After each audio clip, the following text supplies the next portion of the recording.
canceled. Number 2. I never discussed with my son or my brother or anyone else anything having to do with their businesses, period. Does anyone believe that? Now we know for sure. Hunter's antics are now beginning to stain Joe, but it will take a midterm red wave for it to leave a true political mark. I'll bring you the latest mind-boggling revelations. Number 1. It's decreased 0.9%. The first quarter estimate, final estimate, was 1.6% decrease. Now we have a first estimate of the second quarter decrease of 0.9%. So if you look at the common definition of a recession, that is a recession for the first half of this year. Spin City. That's what the administration's doing is they redefine a recession. We don't. And let us know how great the economy is. But isn't it slowing down and interest rates are going up? And aren't they doing it intentionally? Doesn't that hurt the everyday person? Oh yeah, Joe Manchin mysteriously caves, and now we're spending $700 billion in an inflationary cycle, something he said he couldn't sign off on. Joining us now to make sense of it, if it's indeed possible, Mark Thiessen, former chief speechwriter for Bush, Fox News contributor, Washington Post columnist. Mark, where do you want to start? I'm not that good. Yeah, you're right. I overestimated you. Thanks for calling. Way to get somebody else. Mark, I never saw an administration that looks at reality and wants you to not believe what you're seeing and living. For example, Afghanistan was a success. What is a woman? What is a man? We'll change that definition. What should be taught and when? We'll mislabel that. Jim Crow 2.0. That's election reform as it looks in Georgia. Nothing close.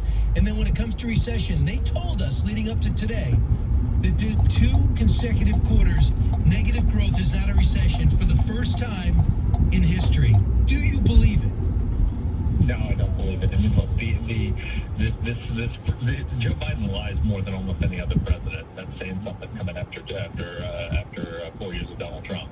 It just everything is spin. And the problem is that when a president says things that are not comporting with the lived reality of Americans, this is why his poll numbers are so low. If you would just acknowledge that, every time he comes out and makes an economic statement and says we have great low unemployment and everything's great and we're doing all these great accomplishments and all the rest of it, instead you come out and you say, look, I know Americans are hurting. I know inflation is really bad.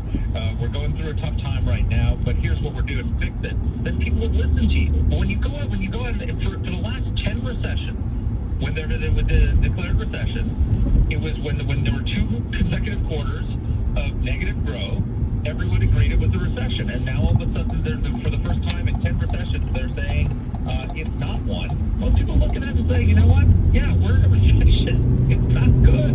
Negative growth is a recession. Right. I don't understand. It's like heading over to Rensselaer and pick up an order at the diner. You're the speechwriter, but this is the way I would handle it.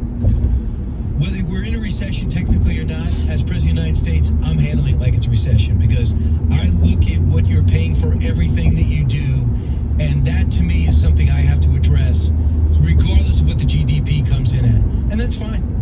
And to me, it blunts the blow. But now they tell us everything's great, and recession, the old definitions don't work. Here's the anything but inspirational Brian Deese, the director of National Economic Council, cut 6. The definition of recession, which has been an issue that I know many of you have reported on.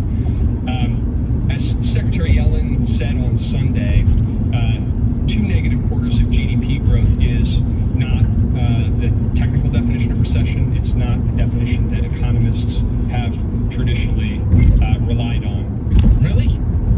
In 2008, he's on the record saying, Brian Deese himself, that 2 consecutive quarters of negative growth is a recession. And everybody knows it. So what do you think this approach is? Because they're not bound by anything they've said before. And look, most Americans are not economists. They're running their own households, and they can tell that they're hurting, right? So, my definition of recession is Ronald Reagan's old definition, to paraphrase Ronald Reagan, is that a recession is when your neighbor loses his job, a depression is when you lose your job, and a recovery is when Joe Biden loses his job. That's the definitions we need going forward. This is, the Americans are, look, they keep talking. They go out and they say, well, wages are rising. They've risen 5.5% or whatever the number is on my watch. Inflation's at 9%. 1.1%. What Americans are experiencing is the largest collapse in real wages in 4 decades.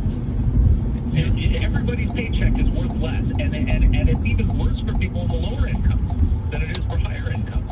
So they constantly say things that make them seem completely out of step with what's happening in the country, and as a result, I mean, Quinnipiac poll has Biden's approval at 28% now.